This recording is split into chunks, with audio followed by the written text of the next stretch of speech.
What are we jamming on now, Jay? What are you jamming on? Because I'm. What are you jamming on? Let's baby steps, one thing at a time. Only a couple things, just due to life. So I got still jamming on Starfield for sure. I think I'm on the final campaign part. Like I don't really know what that means in this game, but I think I'm approaching that. You know, I'm very far in as far as hours, so I think I'm gonna press forward and kind of see what happens.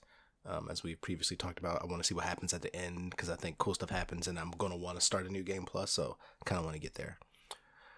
So still working my way through that. Loving that game still. Definitely A+. And then, man, if you're watching on YouTube or one of our visual socials behind me, you can see the Turtles thing. Yeah, man. After our last episode playing through the original Ninja Turtles, in which we clearly talked about the later games being better. Yeah, clear rabbit hole. And my kids, which take cues from me, and because of the huge nostalgia bait era that we live in right now, there's new Ninja Turtles episodes on Netflix that they were watching. They were like, "Hey, Daddy, we want to play." Here's the question, Jay. Did you create a situation where you now have to buy Ninja Turtle action figures? Not yet, but if they listen, they're both wearing Ninja Turtle costumes for Halloween, and I've already taken them in Ninja Turtles, so we're getting there. I think. So the merch train has started. Yeah. Okay, good. My oldest son, he wants to have a Ninja Turtle birthday party now. So which turtle does he want to be? So his costume, I think his costume is Raphael.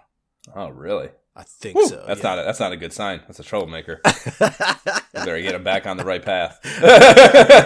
So what we were playing was Ninja Turtles 4, and actually in that game he was playing. Was he? I think he actually played as Raphael. I'm looking at the screen behind me. I think he played as Raphael, and my youngest son played as Donatello, and I played as Leonardo naturally because he was my favorite turtle. So. That's what we did. They kept talking about wanting to play Turtles in Time specifically. And maybe it's because I mentioned casually during the run-up of that episode that Turtles in Time was my favorite one by far. So that's the one they wanted to play. So I'm like, sure. Pulled out the Cowabunga collection. We started playing on the SNES version, which is, that's the one I had as a kid. But it's 2-player only, which I kind of forget these things, As an adult, I just assume we all had 4-player ability. And I go back and I'm like, oh yeah, only 2 players. Which wouldn't have bothered me as a kid because it would have just been me and my brother. SNES, they both, I think, did they? They both had to have had a 4. Yeah, they definitely had something, but I need to look that up. I guess that doesn't mean every game embraced it. Exactly, so. Right. Exactly. But I mean, even then, at this time, we were still so excited to have any game that was close to an arcade game on the console, right? So the arcade game wasn't 4. The original. The original. TMNT 2 arcade game was not 4 players, so even though the fucking Satellite and the Fourscore were both out for that for sure, right? Like, so what's the deal with that? Huge bed shit there by Konami to not embrace that. But again, it's a bit limitation probably. Yeah, but I mean, it was a blast though. Like we played through a few levels, me and my oldest son. And of course, my younger son is sitting there like, oh, I wish I could play. I want to play too. I wish I could play so much. So I'm like, hold on, pause. So I go back to the game screen since this is the collection. And I start flipping through. And since it has the arcade versions too, I looked at the arcade version. Clearly that was 4-player. And it tells you 4-player. So I'm like, let's put a pause on this SNES version. Let's jump to the arcade version. So it was a fun thing of being able to kind of compare the Super Nintendo version to the arcade, which clearly the arcade is always going to be better. Do they have both the console versions of? Yeah. Do they? Yeah. Yeah. Cool. That's the awesome thing. It has like 13 games on it. And at first, I'm like, when I first got it, I was like, how are there that many games? But I realized 3 different Game Boy games, right. the arcade versions, and it tells you below each one, like whether it's 1-player, 2-player, 4-player. So that was really awesome, man. Being able to have me and my boys together. Oh, awesome. Without those limitations, I know it's work they don't want to do and they don't have to do. You'll buy it whether they do this or not, but it would have been cool. I mean, they did that fucking strategy guide thing, so they were putting some effort into it to create new content for it, not just regurgitating an amalgamation of the fucking game. So there was some effort behind it. It couldn't have been that much work to turn them all into 4-player games, Those beat 'em up ones where you have the on-screen co-op thing going on anyways, It couldn't have been that much work to make. I don't know. Who knows? Yeah, but you never know. Yeah. What do I know about that? But it would have been cool. Either way, it would have been cool if they would have Yeah. Whatever, made that change, made that upgrade, that would have been a real nice improvement, For sure. But I mean, as is, being able to jump in the arcade version, which I will say, according to what they said in the strategy guide, like it is like being your dream arcade though. So like you're playing the arcade version, it's because you put in a quarter. All you have to do to put in a quarter, quote unquote, is hit the start menu button. Right. And they also say cowabunga when you do it. So my youngest was just like cowabunga, he had like 39 lives. Yeah. So like in that instance, it's like awesome. It's like, I get to play the arcade version unlimited, so I don't have to worry about dying. My kids can play. That's one of the funnest. Yeah, that's one of the coolest things about the MAME emulator. Actually, when I do find a game that I can get to work on that fucking finicky thing, like just because we're old enough that you still have that like economy in your head. I only have so many cores. That's still there residually. So one of the funnest parts about playing the arcade versions of games, or the arcade games at all, is like the skirting of the economy, that you have free reign over that. It's like, I don't know how often in your life you've been to like went somewhere or where they had an arcade cabinet, or like the Amy and I went to one of those conventions however long ago it was, and those, when they have those arcade areas at the conventions, they're all, you pay to play free the whole time or whatever, so you're not doing the quarter drop shit, at least in the ones I've been to. So you have that happen there where you can just as many credits as you want, and there's something incredibly satisfying about just being able to not pay the quarter and play the cabinet. So it's the dream, right? It's like we're beyond that. We don't. You're an adult now. That is a funny component of playing the old arcade games, if you can play them that way. Oh yeah, man. So I think, like, again, I've talked a lot about it last episode, just the quality of that collection, being able to play that. We beat the game obviously, and it was a blast. So highly recommend. We'll have to jump back and play Turtles 3 2, the Forgotten Manhattan Project as well. So we'll see. Word. We'll see, man. But yeah, I think that's all the time I've had for playing, unfortunately, since our last ep. What about you, sir? Tell me your many adventures. Yes, so I mean, I'm sure that some of it is calculated, and I'm sure other games, I don't know. I'm sure there was a burst of releases or planning for rollouts around this new MetaQuest unit coming out, for obvious reasons, good for marketing and all that. So that probably has something to do with it. But if not, like, it just happened to be a cluster of things that I was interested in that dropped in the last couple of weeks and started fucking with. Before I get into that, though, I wanted to talk about I watched the RoboDoc, which is the RoboCop documentary. It is I think it's a 4 or 5 part series, so it's not just like your standard 2-hour documentary. It's fucking awesome, dude. It is so good. They go into so much detail. They have everyone involved. Verhoeven, the director, the producers, the writers, all the actors, everyone. Fucking what's her fuck that plays RoboCop. I'm spacing on his name right now, but he's in there. That dude he's a funny ass dude. He's not, I don't know. He's a very, whatever. He's a fucking lead actor from the 80s. So, I guess it was maybe a dumb presumption. I'd never seen him speak or like speak casually, right. Candidly, I guess I should say. So his personality is pretty funny. He's like, I don't know.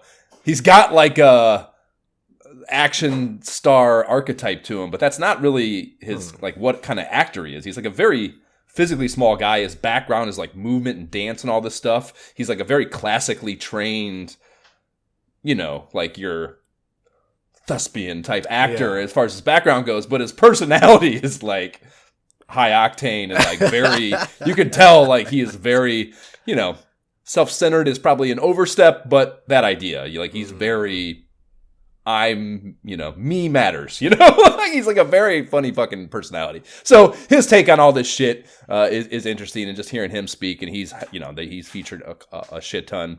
Yeah, just very, and like the effort to, a lot of they do all the opening title sequence, of course, but like a lot of the transitions and stuff, like they visually put it in the world of RoboCop, like that UI in RoboCop's head, like a lot of the transitions in the episodes and stuff visually kind of hark back to that. So it's just really well done, and there's just a ton of effort put into it, and a lot of anecdotes. And if you are into that movie and have fond memories / nostalgia for it, like there's just no way not to enjoy it. So that's something I wanted to highly recommend that I thought fit into our little nostalgia box here. That was wait a minute. So does that mean that you're excited for the new RoboCop game coming out then?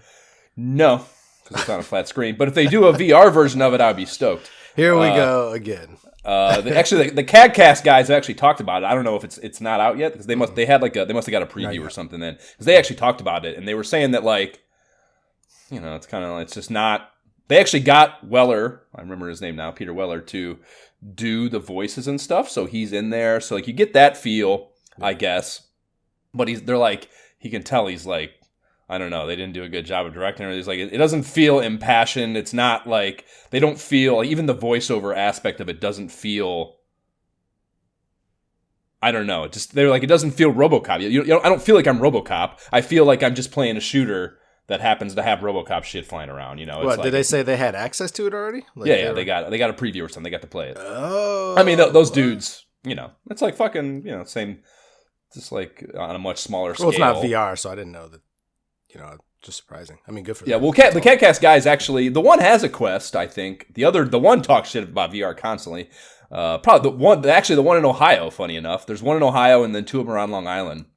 I've mentioned that podcast before, but I think that's my favorite gaming podcast. And honestly, it's barely about gaming. They have like one section about new video games, and that's like the whole idea of it. But it's mostly just a bullshit. It's three guys that do a good job of bullshitting and being funny together, talking about their lives and a whole bunch. They talk about TV shows and toys and just whatever the fuck they want to riff on. And there is always a video game section, but it's barely a video game podcast in my opinion. But they've been around for a long time. They're doing very well. Their viewership is huge and shit. So they get a lot of previews, codes and stuff in advance. They see a lot of shit. Got it. Huh. Good to know. Yeah, I was gonna say, I'm like, that's a lot to get out of that showcase. Like, it looked decent. Like, it looked good. They definitely got to play it. Yeah, they got a pretty extensive look at it. I don't know if it was a full version or not. I can't recall, but they talked about it a lot. Yeah, I mean, that it would be interesting to me. But you just squashed all my RoboCop dreams, Josh. I'm done. Well, you should be used to that, Jay. You should be used to be squashing dreams. I need all the nostalgia I could get right now. Like, I need it. We're getting older. Like, give it to me now. Don't. Well, I'm sure you get nostalgia from it. I'm sure you'll still get that, even if it's not a good game. Yeah, that's probably there. So that was a cool thing that definitely I cannot recommend enough to check out. So into games, the first two that I was already mentioned and waiting on were NFL Pro Era 2 and Seventh Guest. And NFL Pro Era 2, so I had the first one last year. So this is, they're kind of like, I don't know, I guess their plan is to do it every year, kind of Madden-ish, and it's... What? Yeah, it's full price. It's $30.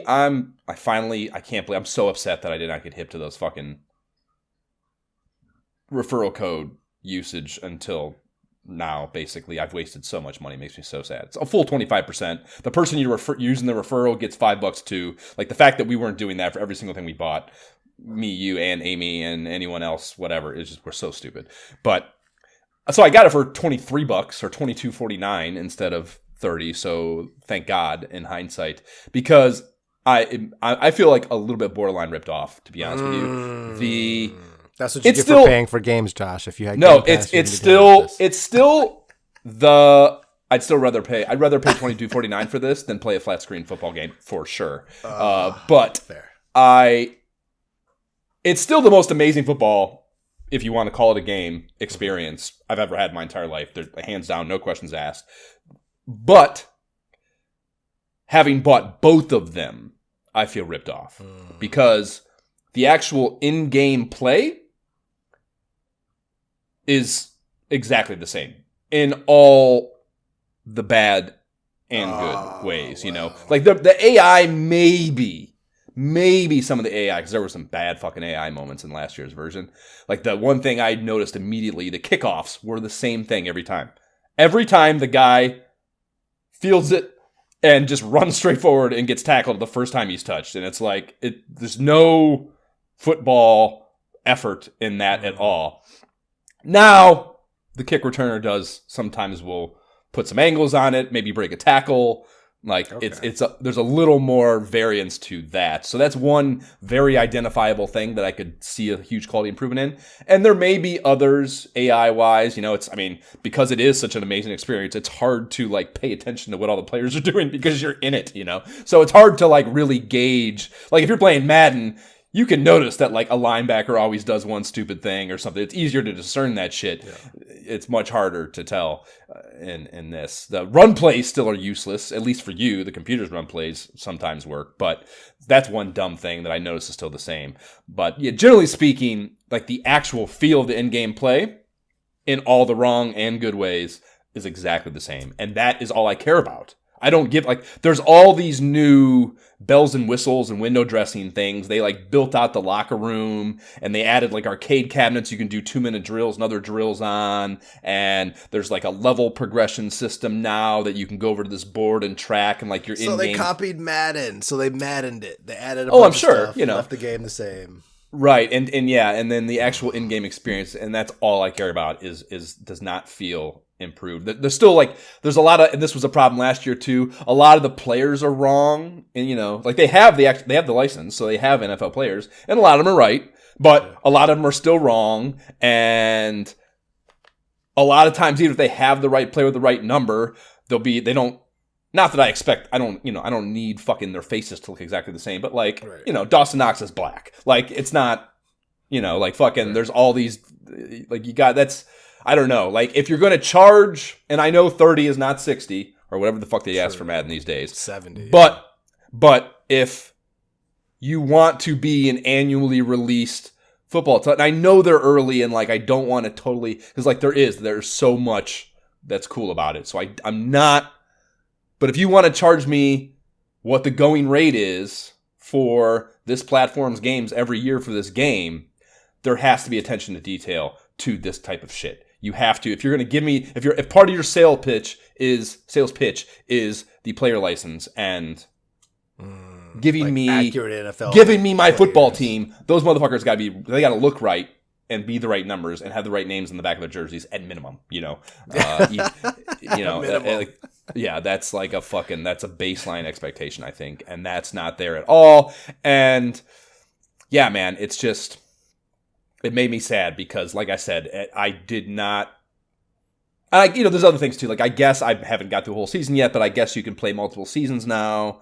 So last year was just a one-off season thing, So that's whatever. I don't know. I highly. It's not like you have personnel management or anything in it. At least I don't think. I highly doubt. So I don't know how appealing or much that would matter. Who cares if you can play if it's not. If you're not actually developing the team, who gives a fuck if it's the second season? I mean, I guess your stats as the quarterback with that coach approval thing and the leveling system, I highly doubt that has any in-game application either. I maybe that carries on and that would matter to you, but generally speaking, I don't think I care that I can play multiple seasons. There is some they also added, and this is kind of cool, I guess. I told you how one of the really surprising things about the first game to me, the experience was being on the sideline when you're on defense and having to live that, you know what I mean? Right. And not have control over what's happening, and you're just watching a football game as the quarterback, hoping you get your shot if you need one to win the game, And that was a really cool emotional tug, right. I thought. But there was nothing to do on that sideline. You were just watching the game. Now there's more players, and you can interact with the different players from the offense, dap them up and shit to give you in-game positional group buffs, If you go over and you dap up your receiver, you can get like wide receiver awareness increase or wide receiver catching increase or wide receiver speed increase, and that is applicable to all offensive line, running backs, tight ends, everything. And that's kind of cool because they actually do like they fucking like you have to like and like you walk up to him and they're like he holds his hand up and you got to do it. You got to lift your fucking hand up and fucking dap him up, and it's like shit like that. It's just it's why VR is fucking amazing because you have to do it. And there's like a water bottle now you can grab to replenish stamina, and like I was doing it forever and like nothing happening and not doing it right. I didn't even know because you actually got to like raise it up and you got to do the grip and squeeze it to get the water to come out, or the liquid. No half-assing your motions here, Josh. Right? Yeah. So like I played like fucking who knows how many games and like walking around that water bottle just fucking shaking my face thinking I was fucking doing something and I wasn't doing anything. So that's cool. There's a tablet you can pick up and go through the last drive. It's not. I think that needs to be built out too. The concept of it is cool that you can. The whole point is you're the quarterback and like you want to be able to review what you did. But all it does is show you the name of the play that you ran and the name of the play that the defense ran for each play in the drive. So like that kind of matters if you can like visually remember what but you can't. You need to see. There needs to be a visual associated with that for that to be what it's supposed to be. So again, there's all these. It sucks that I got to pay for it, I guess. Like it's amazing. If I got this as a free demo, I would like be outside screaming from my rooftop about it, But like the idea that I paid $30 for what I think still feels beta to me is tough, But would you wait a minute? If you didn't buy the earlier version and you just bought this one, oh yeah, I mean, I'd be just like I was last year, like oh my fucking god, yeah. And like it is, dude. I told you, I showed this to someone who never played VR, and like I thought he was gonna have a fucking aneurysm. Like he was just floored that this existed, just like I was when I first got in there, And it is fucking incredible, and like when it works right, and like that's the thing too. I can't remember. It had been so long since I'd played the first one because of all its flaws.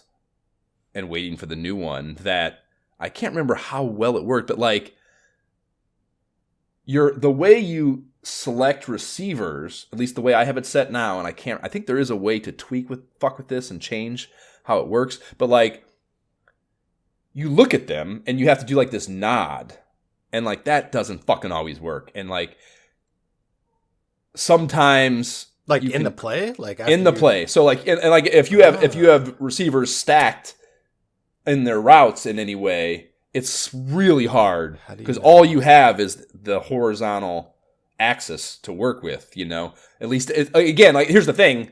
I haven't watched a tutorial or anything. Maybe there is a way. And so I don't want to speak too harshly about this, but it can get very frustrating to not be able to execute what you want, even though you have in your head, and not being able to transfer it to the in-game UI or whatever is really frustrating when that happens. Again, especially because you don't have control over the rest of the games. Like this is all you have control over. So if it's third down and some dumb shit happens because of UI stuff, you're like, it's infuriating because you can't do anything about it. And then on top of that, you're not even choosing to angrily and stupidly go for it on fourth. Your coach is just like, get the fuck off the field, and punts, So you're like, fuck you, man. Like that's not even my fault, Like yeah, it's fucking. But again, that's also what's so cool about it is that that limited control is where the emotion in it comes from, that the being the quarterback part of the role play of it is exacerbated by that so many times over, Right. So yeah, it's pros and cons of that. So yeah, man, I still a cool idea and game and concept, everything, but I can't recommend buying it unless you don't have the first one. I can't, Yeah, so that is a pro and a con. Everything else I have to say is all glowing, though. The Seventh Guest game is, we're modernizing a 90s point-and-click puzzle adventure, So, like, what are your expectations there? Like, you want to feel that in it, And, like, kind of like I don't know, and, like, if you didn't play that game, this is going to mean nothing to you, but there's, like, I don't even know. It's like you played Myst, so you know that. But Seventh Guest was different because it had this FMV component to it with the characters. And I mean, I guess Myst had FMV too, but it wasn't the same. I don't know. Seventh Guest was like intentionally horror movie cheesy. And so was Myst too. I don't know. It was different though. It was somehow different. And like capturing all that nostalgia shit and kind of like this basicness to that game, but still bringing it forward into a modern VR world. I was interested to see how they were going to walk that line, and they did a pretty good job. There's some level of like, it's still, I think, overly compartmentalized in that like each room you go into has its own interwoven puzzle system. There may be 3-ish puzzles in each room, and sometimes they work with each other in some way, shape, or form. And you got to do one part, or you got to do one to be able to finish another or do a component of another one of the puzzles. So there's like some cool interactivity and interwovenness to the individual rooms, but across the mansion, it is incredibly compartmentalized. You finish a room and it's just like done. You don't have to go back there again, And that, I wish there was more. You get something from here. You can't finish this room right now. You got to go somewhere else and do. I wish there was more to that ecosystem. You know what I mean? Because it is very compartmentalized. You finish a room, a set of rooms even, and like, because those are the only ones open to you, and then you have to go back down to the fucking foyer and like, you find these records in the foyer and play them on the phonograph, and you get some shit from Stoff, the fucking entity that owns the house, and he'll like give you some story and shit, and then open up some new rooms, and it just feels overly linear to me in a way that I wish it didn't. But that stated, I think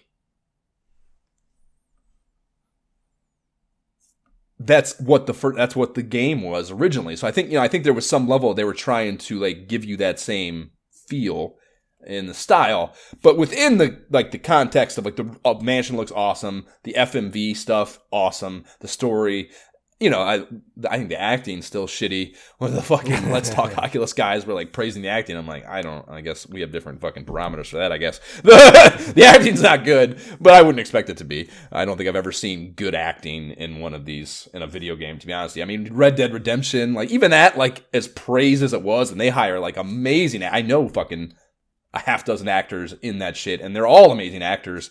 And there's fucking, actual stars in those games, and they're great actors, but I still think there's a stilted limitation to the acting that can, for a video game, so it just, I don't ever feel it's necessarily good, but it's still interesting, and the way they integrate it into the world is cool. You're looking at ghosts and like living out past moments, and you're just getting a glimpse into that world for a moment, and there's a cool mechanic too with it.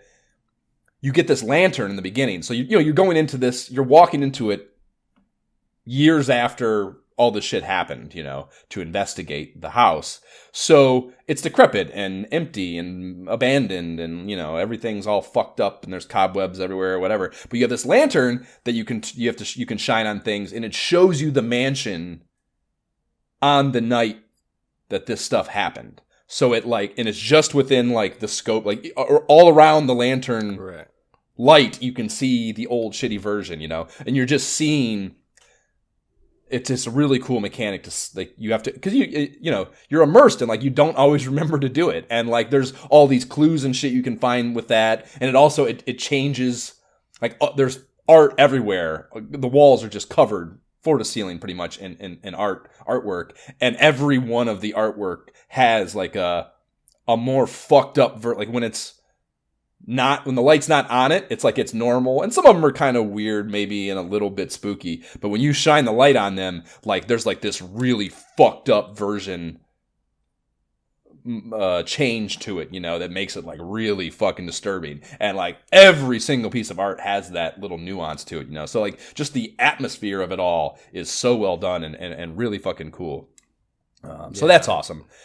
I put it up on the Steam page. I've never played this game, never even heard of the game, but it does look pretty cool. I could see that, like that mechanic you talked about, like that does look pretty cool. I could see the appeal there. For Yeah, sure. it's fun, dude. And then, like I said, ultimately it's a puzzle game. So the real crux is whether or not the puzzles are good. And fuck yes, they are. They are really good and really fucking challenging. And they have a system where you can, like, they have a hint system and an economy. You find these coins you can spend to give you, to breadcrumb you. There's like, it'll give you 2 that aren't, just kind of like light ideas. Because some of them, it's with all VR things. I remember talking about this extensively with Shadowgate. Like, you don't even, sometimes your problem is not the puzzle, it's how to interact with this puzzle, because it's not gamey enough. You're in a world and like you don't know. Like there was a quilt and it had these patches on it, and you got to like move the patches around to create a path for these things to reach each other. And like, I just thought it was a quilt on a table. I had no idea that it was something I should interact with. So I'm literally like, again, like you're trying to like, I don't want to use the hints because they'll go too far, right. And like also, if you're not, I don't even know that this is a puzzle, so I can't even use the hints because the hints are broken up for each puzzle. So like, I didn't even know what it was talking. I didn't know that I wanted a hint for that. You know what I mean? So I'm like, I start going. I'm like, what the fuck is? I don't know what else to do in this room. I have no idea. So I'm going to go to find a video, and it's like one of those things where I'm scrubbing. Like I don't want any information other than just like what. Like, give me the first little. Right, yeah, just like I just need to see a frame of something to give me a hint, and like so that is a funny thing about VR that is part of what I praise it for too. But one of the frustrating aspects is like sometimes you don't even know what you're supposed to be video gaming, and like that is possible here because the puzzles are in some cases sometimes they're obvious. It's like a fucking thing in a room that clearly is like a feature that's different and out of place. But sometimes they're hidden and like crazy ass things are just normal items that maybe have some sort of weird interactivity to them. Oh man! So generally speaking, though, the puzzle is very good, and every room has 3 or 4 different ones, and every one of them are wildly different and very challenging in some cases. So, it's kind of exactly what I expected to be, and I mean, it's a perfect thing. That is one aspect about the lack of interwovenness that I was criticizing, is it's very bite-sized in that you can just pop in and work on a room and maybe finish it, maybe not, and then hang up the headset and go to bed or whatever. You don't have to.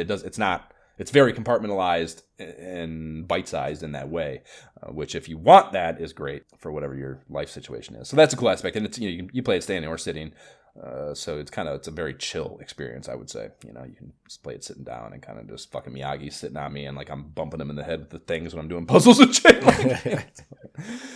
So that's cool. That's a good one. The new Walkabout course dropped, and it is fucking slick, dude. It's the haunted house is the theme. Ooh. Halloween-y, so the whole thing, there's some you go outside in some cases, but it's I would say generally speaking it's all in the house. So it's kind of it in that regard, it's a little like maybe the 20,000 Leagues Under the Sea one where you're in the submarine the whole time, so like you're in this interior space that like should feel constricted, but there's so much going on and it's so visually awesome that it's not a detractor or a negative, So yeah, there's it's of course all this haunted house spooky shit going on, ghosts and fucking all sorts of things.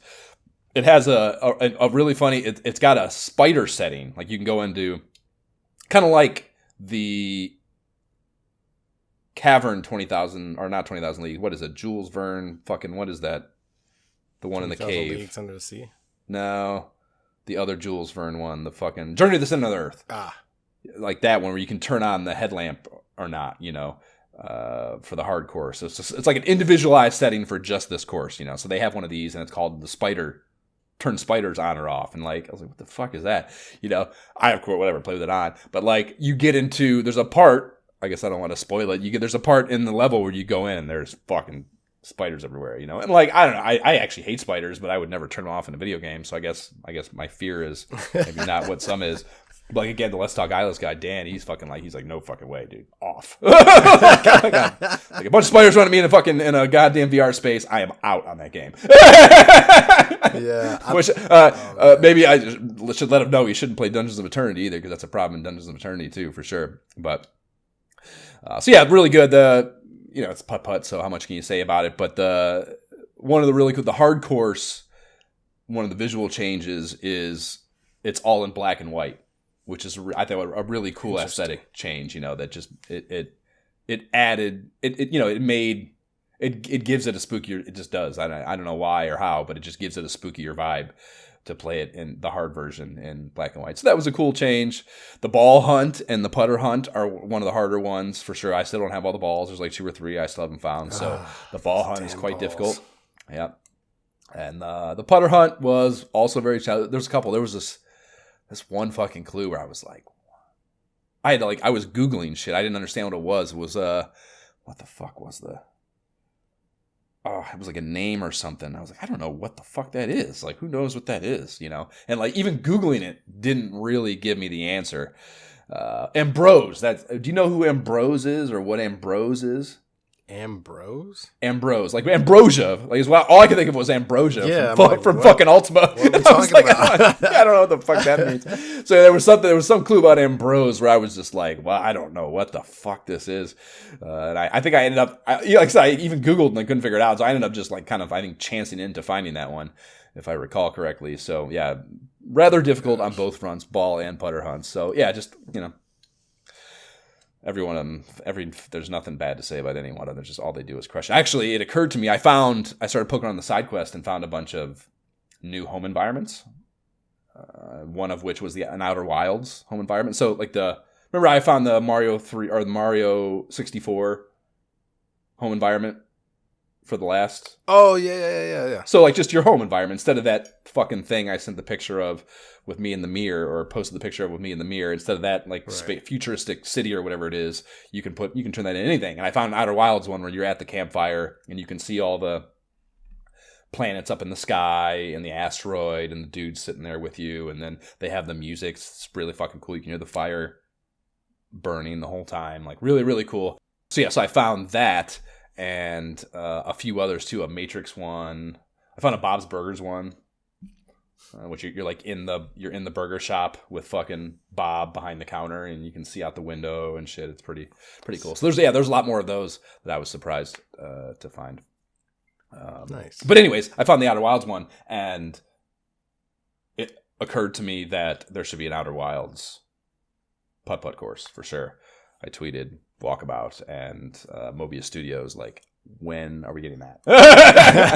That would be fucking awesome. That would be in space, So instead of the shitty Tethys space station and all those angles and shit, maybe have it a little more enjoyable from a functional standpoint, and then obviously the Outer Wilds vibes would be great. The music and shit would be incredible. That'd be an awesome environment for putt-putt.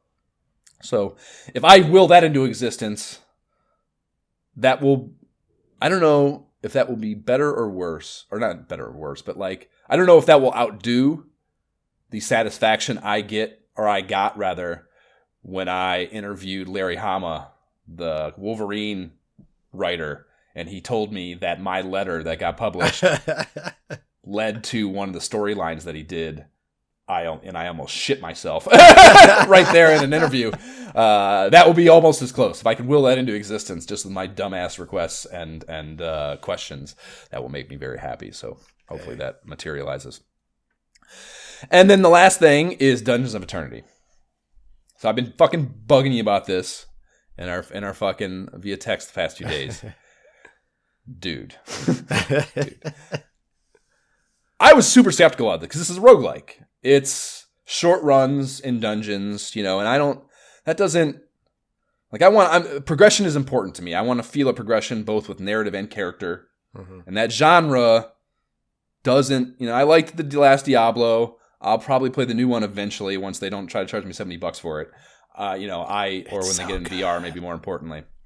It's not this good, I promise you, because it's impossible because it's on a flat screen. Dude, like even Hades, like that was like, I saw great too. I saw why functionally that was a great game. I believe and understand why Game of the Year hype and all. I see that they did an incredible job with that game, but I still got bored with it because it was just it was a you didn't get to experience the full story because I played the shit out of that game, dude. I probably put 30 hours into that game before I got bored. But that's fair.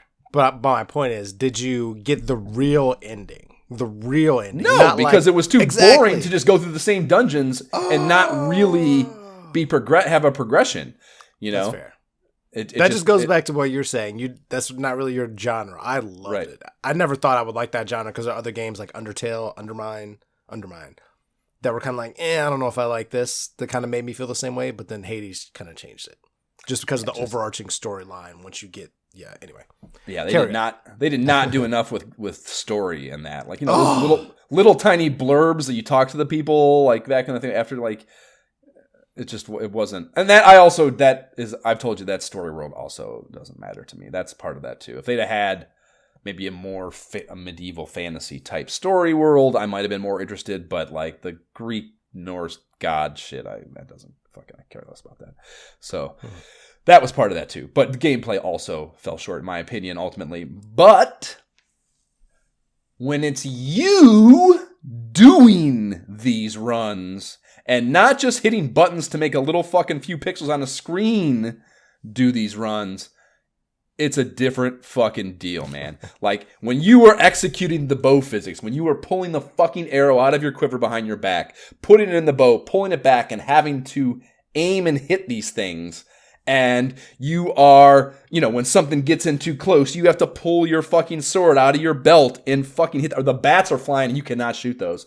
As with all it fucking, just like, it's funny, no matter how the technology changes, the shittiest enemy is still always the small flying ones. When those get in so hard, when you get in close, when they get in close on you, you have to melee those, so you've got to pull the fucking thing out and you're fucking swiping. I'm 1000% certain I'm gonna break something in my living room. Like, there's just no way I don't have enough space. And there's just no way I'm not going to break something eventually. There's just no fucking way. But you're doing that. You have to climb these fucking chains to get up and to climb up to heights and stuff. You actually got to do, like in Shadowgate, the actual motion. You can also you can skip that if you don't want to do it. But if you want to feel the immersion, you can do the hand over hand, moving up the chains. And when you go into a dark space, you have to grab a fucking torch and light it on one of the lit torches and use that to see the dark ass space that you're in and be able to navigate anywhere in it. And it's just on a whole fucking other level of this kind of game, like everything else in VR. It's just fucking, I don't know, incredible. And and in this case, because of the physical intensity of that, the idea of the shorter runs with even shorter bursts of arena battle in those runs, as opposed to like a never-ending onslaught of a more linear game, is a lot easier for my old ass to handle. So it's like, it's fucking, it feels good too, to be served up in the way that a roguelike does serve its action up, so that is a really cool thing. And feels really good, dude. The upgrade system, I mean, that you're into that shit, dude. The upgrade system is beyond prolific.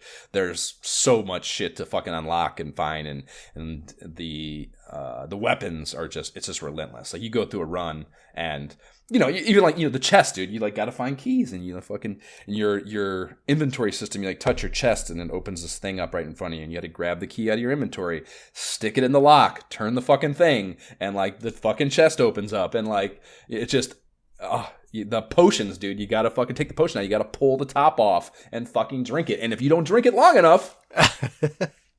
It doesn't fucking do the thing. You don't get the fucking added benefit of whatever the potion does, and like it's so immersive. It's fucking crazy, man. And yeah, the weapons, I mean, there's just a million different fucking kinds, all sorts of different types of damage, and there's a perk system too. You got to earn these points, and there's different types of, there's like the levels that you can go into. There's like these traditional dungeons where you're just battling through things and finding chests and shit, and then there's a big battle at the end, and then there's also the ones that you get the perk points from are like these kind of, like go and find these crystals in each like wing off this main room, and then you put the crystals in these little holders, and then they make this pyramid come up in the middle of the room, and then you're swarmed by all these wizards and skeletons and shit, and you have to defend the crystals in the pyramid from these things, and they can blow them up. So the number of points you get,